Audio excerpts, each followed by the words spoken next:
I haven't done anything yet. Что пока еще ничего не сделал. Добрый день, уважаемые коллеги. Мы рады приветствовать вас на площадке информационного агентства «Национальная служба новостей». И сегодня у нас состоится пресс-конференция британского рок-музыканта Кена Хенсли в честь дня рождения Рок-ФМ. Я с удовольствием представляю вам наших спикеров. Британский рок-музыкант, клавишник, гитарист, певец, автор песен и участник легендарной группы Юрай Кен Хенсли. Программный директор радиостанции Рок-ФМ Евгений Стольц. Концертного агентства Ультра Продакшн Вадим Ветин. Ну что же, коллеги, мы начинаем.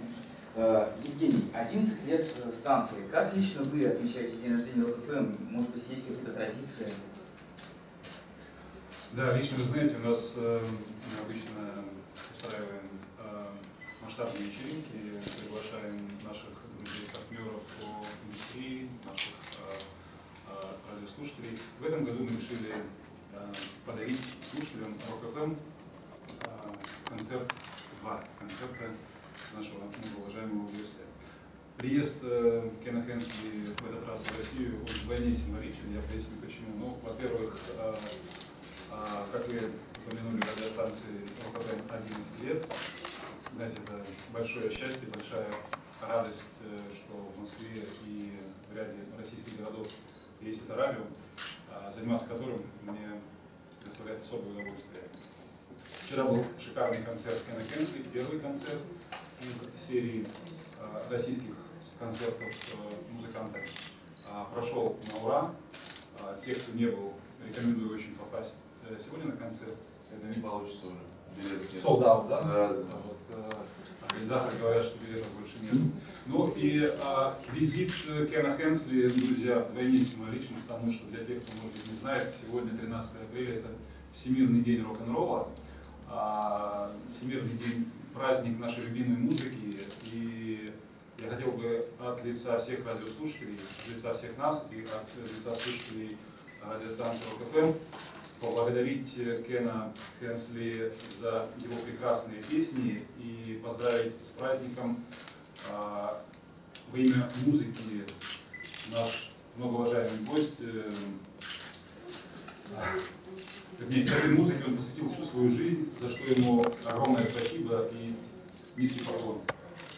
Со Всемирным днем рок-н-ролла, мистер Хенсли. World Rock-and-Roll Day today. Is it? So cheers. I didn't know that. It's a fact. Okay, that's cool. Yeah. Евгений, а как за 11 лет изменилась станция? Какую роль в этом сыграло творчество Кена Хенсли и группы Юрай? Вы знаете,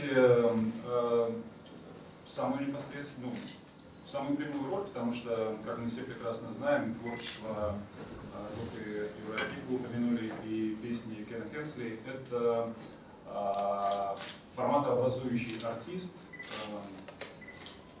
для российских слушателей. Это родной музыкант, я не побоюсь этого слова, и в этом смысле, конечно, мы уделяем творчеству Кена Хенсли, в частности, огромное значение. У нас порядка 30 песен, наверное, в эфире радиостанции. А на ваши личные музыкальные предпочтения как повлияло его? Как все пионеры рок-н-ролла, очень важно, в том числе на формирование моих безупречных музыкальных вкусов. Спасибо большое, Евгений. Вадим, вам слово. Довольны ли вы вчерашним концертом? Почему выбрали такой формат, когда люди сидят за столами, достаточно специфический для рок-концертов? Да, концертом лично я абсолютно доволен, на мой взгляд. И зрители тоже, и Кен говорил, что ему очень понравилось. Когда возник вопрос Евгения, кого нам приглашать выступить на день рождения Рок-ФМ, я как человек, который с Кеном давно работает, объездил там почти всю Россию вдоль и поперек, я вот сразу предложил Кена Хенсли, у нас даже никаких обсуждений не возникло. Сразу же позвали, и Кену спасибо, он согласился. Вот, мы выбирали площадку, исходя из понимания, что публике, которая в основном ходит на Кена, то есть возрастом 45+, комфортнее большой концерт уже все-таки сидеть, чем стоять, поэтому мы приняли решение взять большой банкетный зал, сделать банкетную рассадку. И это сработало, потому что на первый концерт мы продали все билеты. За месяц до концерта уже практически ничего не было. В связи с чем возникло решение добавить второй концерт, и он тоже вчера прошел практически при полном аншлаге. Поэтому идея реализовалась не на 100, а на 200%. И те, кто вчера был, увидели. Ну, то есть 2 дня сделали из того, что был солдат. Да, именно так. А сколько всего было продано билетов, если не секрет? Ну, это коммерческая тайна, но могу вам сказать, что вчера был, с учетом гостей, зал полный, никто не даст соврать. Сегодня он будет переполнен, я думаю. Если немного отклонять тему, а каких зарубежных артистов планируете привести в ближайшем будущем? Есть идеи, мы обсуждали с Евгением ряд артистов. Я не думаю, что я сейчас буду произносить их имена, но однозначно понимание следующее, что артисты форматные Rock-FM радиостанции, да, при хорошей промо-поддержке радиостанции, при уделении достаточно внимания, востребованы, успешны, способны продавать намного больше билетов, привлекать намного большую аудиторию. Поэтому мы обсуждаем, я думаю, что если не в этом, то в следующем году какого-нибудь зарубежного артиста мы привезем и обязательно сделаем концерт. Спасибо. Здравствуйте. Вчера у вас состоялся концерт, еще один будет сегодня. Расскажите, пожалуйста, как все прошло вчера?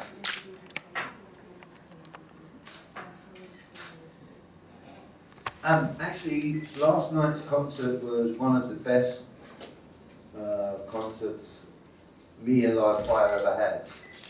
Один из лучших концертов, который был у Кена и Live Fire. Everywhere we go, we always rock the audience, but last night the audience rocked us as well. You know, the reaction was fantastic, so the energy from the audience kind of found its way into our energy too. Всегда, когда они играют, они как бы закачивают толпу, а вчера получилось, что толпа разгоняла их и дала им свою энергию, и это было очень здорово. So it was great. It was a great night. Это была замечательная ночь. А как вас встретили? Какая была атмосфера?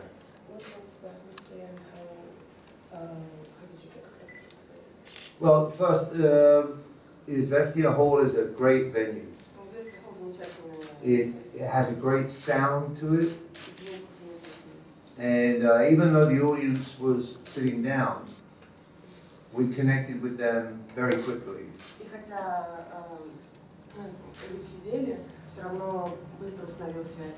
And so this is the first thing we try to do, is the first 10 minutes of every show, whether I'm playing alone or with the band, the thing is to try to connect with the audience at some level.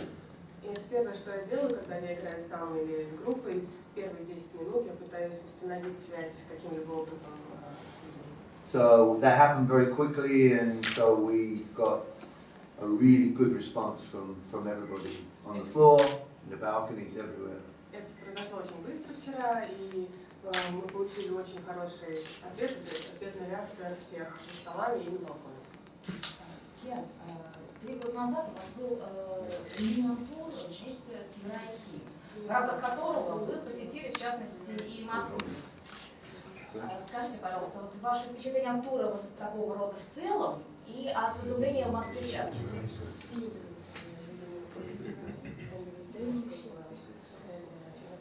Это был единичный концерт, если что, тура не был. Один концерт, one show. Yeah, it was only one concert. Один концерт. Well, obviously, I left Uriah Heep in 1980. Очевидно, что я покинул Uriah Heep в 90-х. And while it's a very important part of my history, you know, I try to move forward all the time.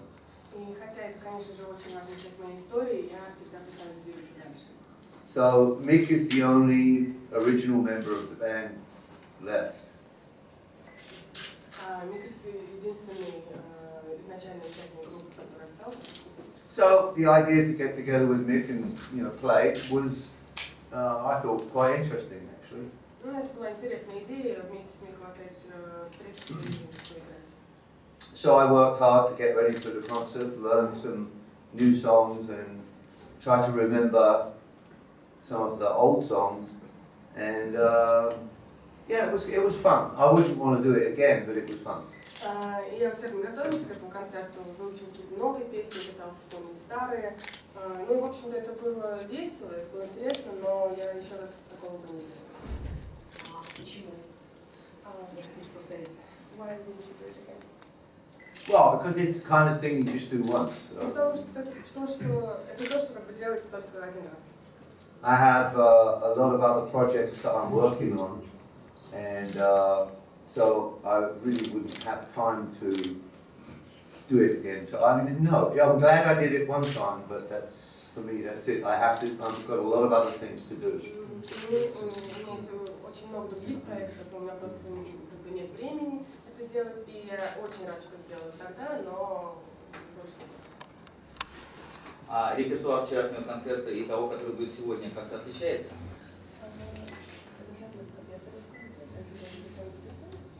No, Нет. it will be exactly the same. It won't sound the same because we never sound the same, you know, 2 nights running. But the set list basically will be the same. То есть будет практически одинаковый, но будет звучать по-другому, потому что мы никогда не звучим одинаково в 2 ночи подряд. And I'll be wearing a different jacket. И на Гене будет другой пиджак. Прекрасно. А что именно вы играли? Презентовали какие-то новые, может быть, проекты, работы?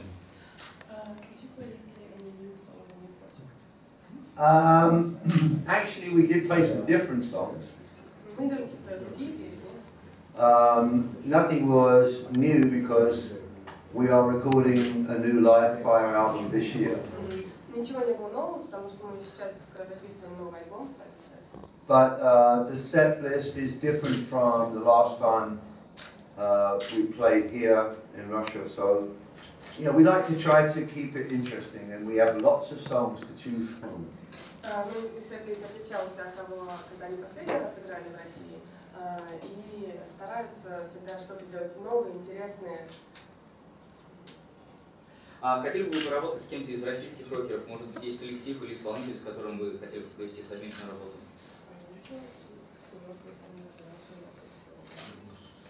I've actually played with a lot of Russian musicians.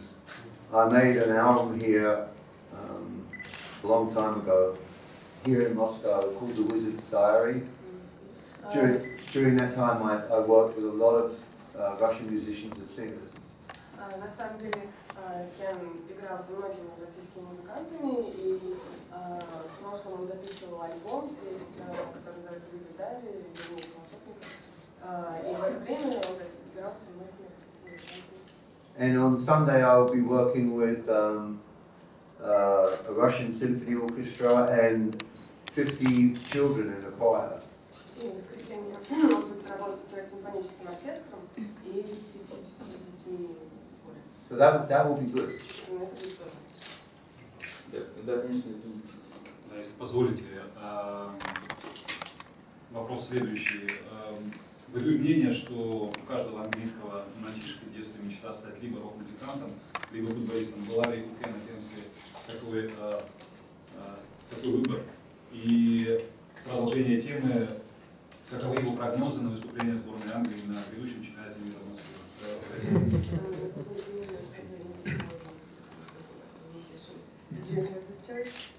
Yes, I did.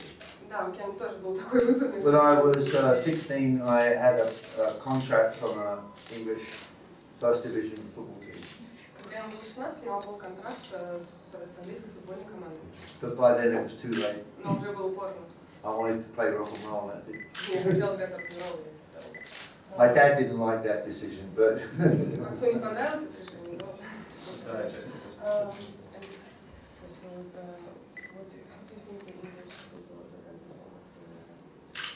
Англия, напомню, ничего не выиграла с 66-го года.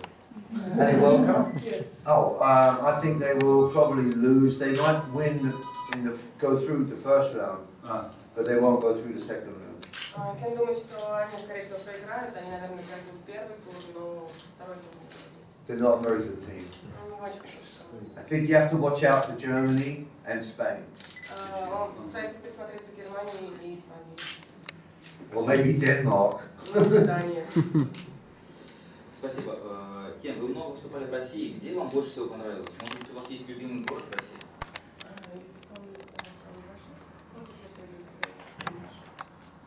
Well, I don't have a favourite place. I mean, I've been everywhere, I think, pretty much about, you know. In Russia? Yeah. Almost everywhere. I haven't been to northern Siberia, I don't think. Northern Siberia, no. There are no cities there. I don't know. I mean, you know, the thing for me is I'm not like an architecture person or a historic person. I'm a people person. So for me, the most important thing about anywhere I go is the people, and especially the people I play for. Говорит, что нет у него особо любимого места, и он просто так много везде играл. Сказать, что, наверное, только в Северной Сибири не играли, но Вадим сказал, что там как бы нет городов.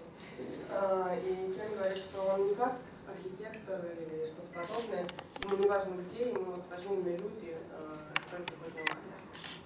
And there is a big difference in the relationship I have with audiences here in Russia and fans here in Russia. A big difference between that and the relationship I have with audiences in the West.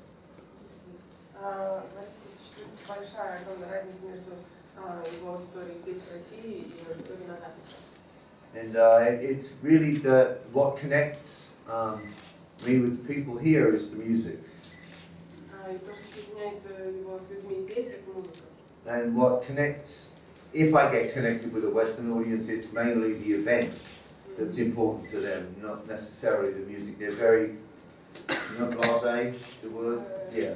They're very kind of blasé about that. И если у него получается найти связь с аудиторией на Западе, то это именно по поводу мероприятия, а не столько по поводу музыки.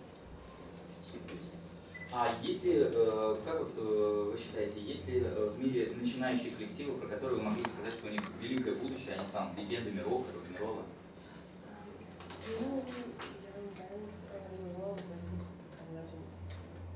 No. Yeah, and you know, the reason is that they don't have the freedom anymore that we had. Причина в том, что у них нет свободы, которая была. You know, they need to work with a record company or something like this, and they always put restrictions on musicians. Им приходится работать с различными лейблами, которые на них ставят ограничения. That's И это проблема. Вы уже упоминали о том, что... Oh, can I just say this? I hope somebody comes along soon. Но надеюсь, что кто-то скоро появится. Вы уже упоминали, что много работали с различными коллективами в России. А есть ли какой-то коллектив, с которым вы еще не работали, но хотели бы?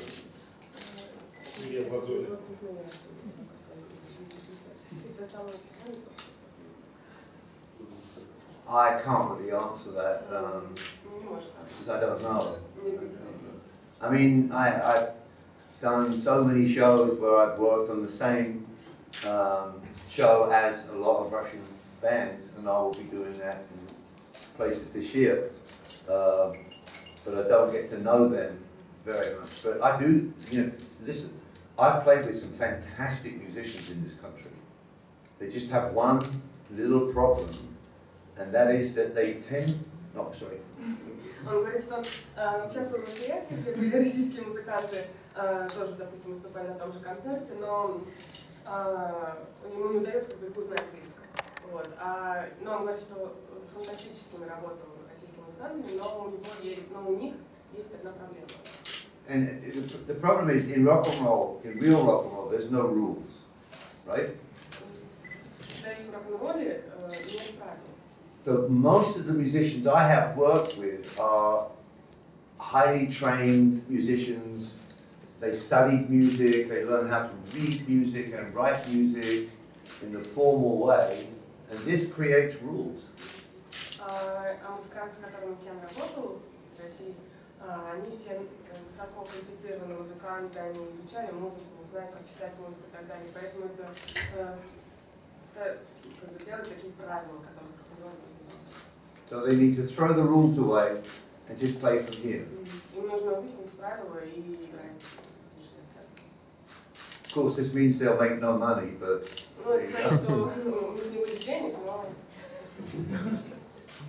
Спасибо большое. Такой вопрос. Вы уже упоминали предстоящий концерт в Петербурге. Какие у вас ожидания от него и были ли у вас похожие проекты с хором, симфоническим оркестром?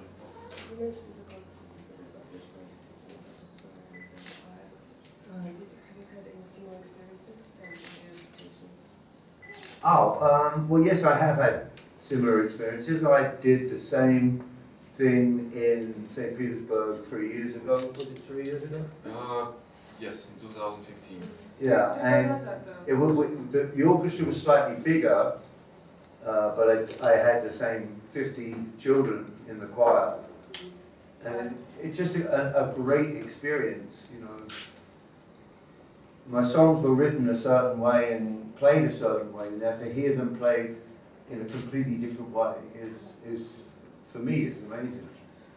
3 года назад тоже было похожее игра с симфоническим оркестром и детским хором в Санкт-Петербурге. Только тогда оркестр был немного больше, но было также 50 детей. И Кен говорит, что это тоже замечательный опыт, потому что он привык слышать его песни в одном ключе, но в такой обстановке они, конечно же, слышат по-другому.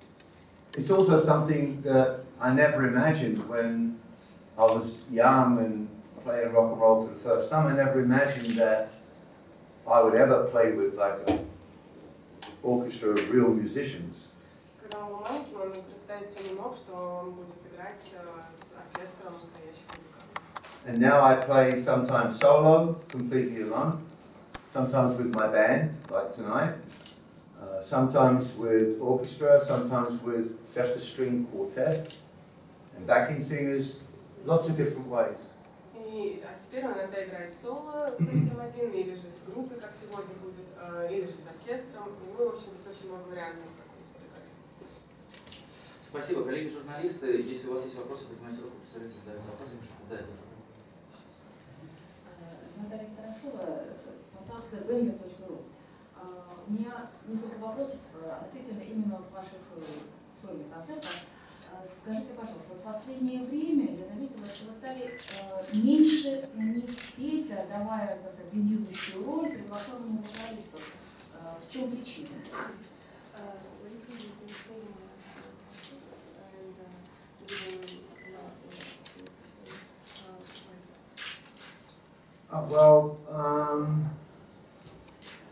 Because basically I don't have a rock and roll voice. And so I know the limitations of my voice, so I give the rock and roll stuff to somebody else. Он знает границы ограничения своего голоса, поэтому когда доходит до рок-н-ролльного какого-то материала, он дает голос. I would always do that. И всегда бы так делал. И в продолжение темы, скажите, пожалуйста, по какому принципу вы отбираете песни для своих выступлений? Я понимаю, что как бы классика Юрахип, которая так или иначе по-любому все-таки зрители ждут, это само собой, а вот именно из вашего сольного творчества, потому что вот многие альбомы совершенно не представлены на концертах. Допустим, вот вчера не было ни одной песни, вот лично моего самого любимого альбома Running Blind.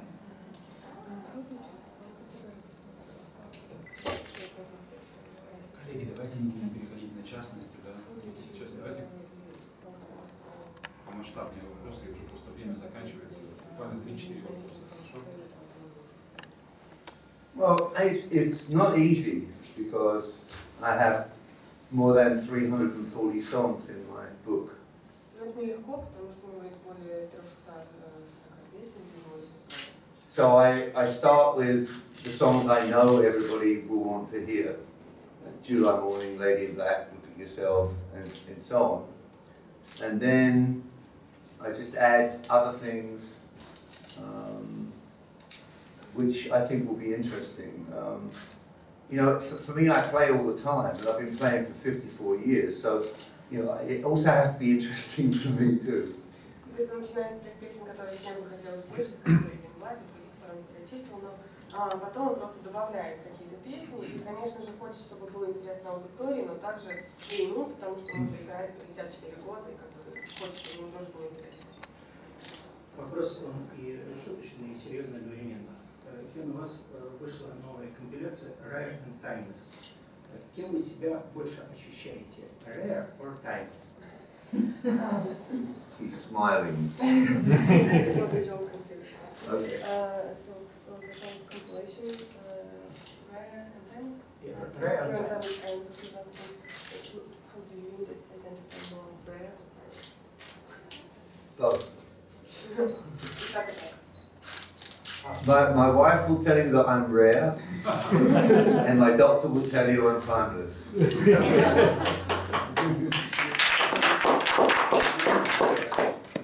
Еще догонка вопрос. Там есть очень сильная вещь «май». Что натолкнуло вас на написание? Это звучит практически как прощание. Я надеюсь, что это не так, но тем не менее.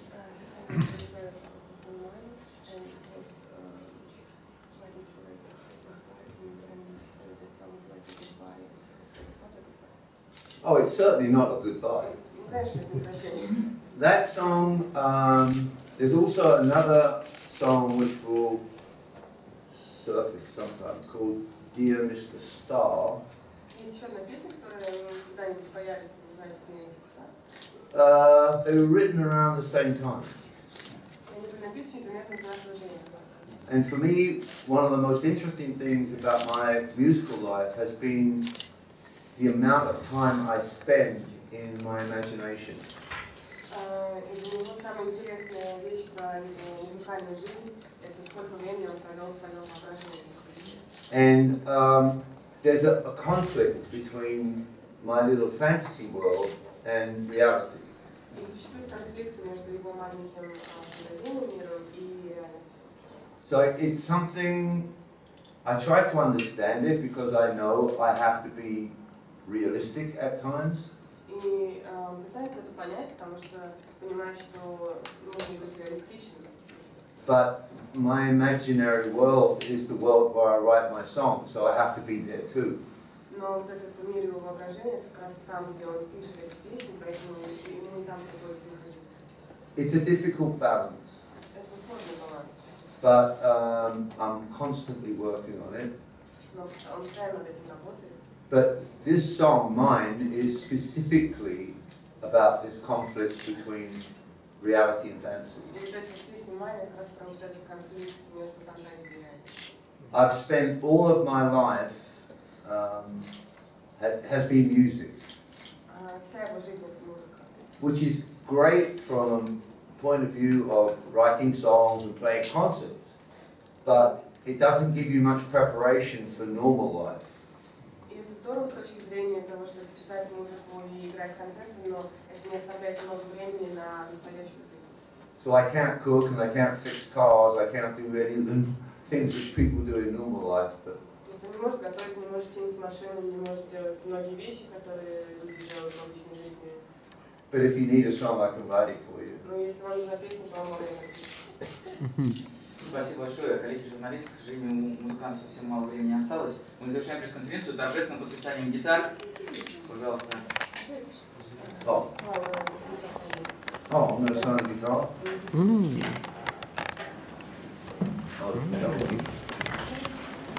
Signing guitar.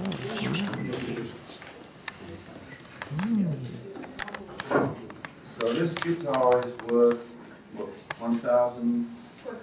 $1000? Will cost after signing.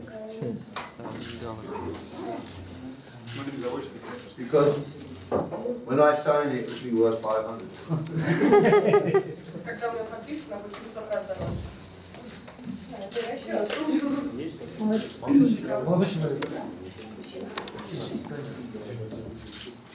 Nice guitar. Я буду сейчас кидаться в ботинок. Yeah.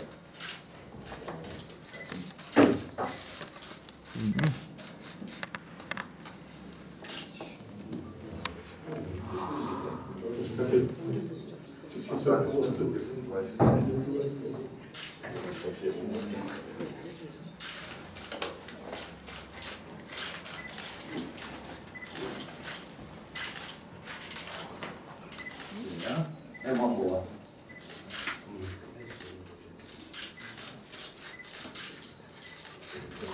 Okay. Goodbye.